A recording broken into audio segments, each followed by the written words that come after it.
வணக்கம். நான் உங்கள் கல்லிடைக்குறிச்சி முருகன். அதாவது இன்னைக்கு உழைப்பாளர் தினம். உழைப்பவர் அனைவருக்கும் எனது உழைப்பாளர் தின வாழ்த்துக்கள். அதாவது நாடு எப்படி போய்கிட்டு இருக்கு அப்படின்னா, காலையில் ஒரு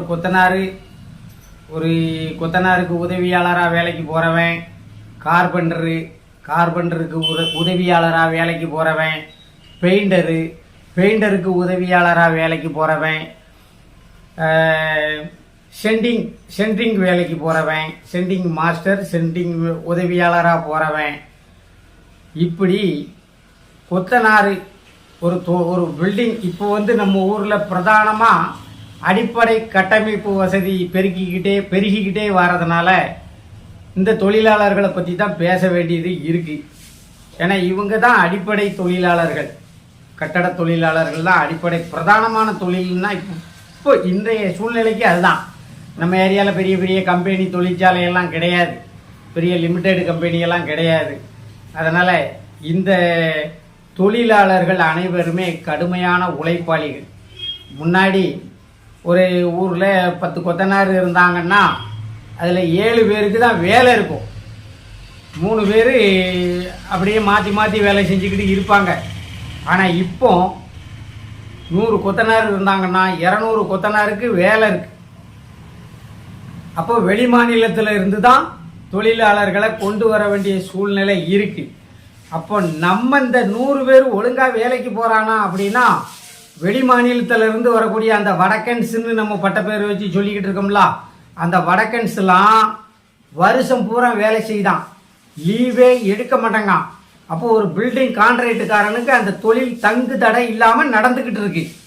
ஆனால் நம்ம ஆள் என்ன செய்கிறான் அப்படின்னா, சனிக்கிழமை அன்னைக்கு சம்பளம் வாங்குறான், அதை அப்படியே கொண்டு போய் வீட்டில் பொண்டாட்டிக்கிட்ட பாதியை கொடுத்துட்டு மீதியை டாஸ்மார்க்குள்ள திங்கக்கிழமைக்கு சேர்த்து வாங்கி வச்சுக்கிட்டுதான். திங்கக்கிழமை ஞாயிற்றுக்கிழமை ராத்திரி அடிக்கிற சரக்கு திங்கக்கிழமை தலைவலியில் கொண்டு போய் விட்டுறது, வேலைக்கு வரமாட்டாங்க. திருப்பி திங்கக்கிழமை குடிச்சிட்டு செவ்வாய்க்கிழமை வேண்டாம் வெறுப்பா அவன் பொண்டாட்டி சத்தம் போட்டு குழு கடமெல்லாம் கொடுக்கணும், ஒழுங்கா வேலைக்கு போ அப்படின்னு சண்டை போட்டு தான் அவன் அனுப்புறான். இவன் வேலைக்கு வாரான். செவ்வாய், புதன், வியாழன், வெள்ளி, சனி வேலை பார்ப்பான். இது எதுக்கு அப்படின்னா, புதன்கிழமையும் வியாழக்கிழமையும் அவன் குழு கடை எடுத்து வச்சிருப்பா, 2 குழு எடுத்து வச்சிருப்பா. அது கெட்டதுக்கு இவன் சரக்கடிக்கிறதுக்கும் வேலைக்கு வருவான். இப்படித்தான் நம்ம தொழிலாளர்கள் நினைச்ச நேரம் லீவு போட்டுருவான். இந்திக்காரன் லீவே போட மாட்டாங்க.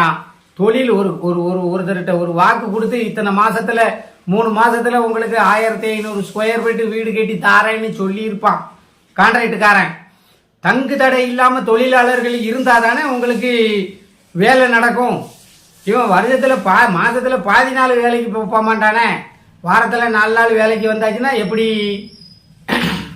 ஒரு தொழில் எடுத்து நடத்துறவனுக்கும் நஷ்டம். இது நான் அந்த கட்டட வேலையில மட்டும் சொல்லல, ஹோட்டல் வேலையில இருந்து அனைத்து கூலி வேலைக்காரனை வச்சு செய்யக்கூடிய அனைத்து வேலைக்கும் இதுதான் நிலைமை.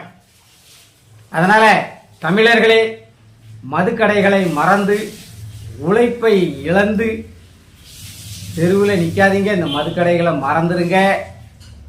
பொண்டாட்டி பிள்ளைகளெல்லாம் வாழ வைங்க. இந்த உழைப்பாளர் தினத்தில் நீங்கள் கடுமையாக உடம்பை கொடுத்து உழைச்சி நெத்தி வேர்வை நிலத்தில் சிந்தி வேலை செஞ்சு அதை மதுக்கடைகளுக்கு கொடுத்து உங்கள் குடும்பத்தை தெருவில் நிறுத்திடாதீங்க. அனைவரும் மதுவை ஒழிப்போம் என்று சபதம் எடுத்து உழைப்பவரே உயர்ந்தவர் என்று இந்த உழைப்பாளர் தின நாளிலே உங்கள் அனைவருக்கும் என்னுடைய மனமார்ந்த வாழ்த்துக்கள். நன்றி, வணக்கம்.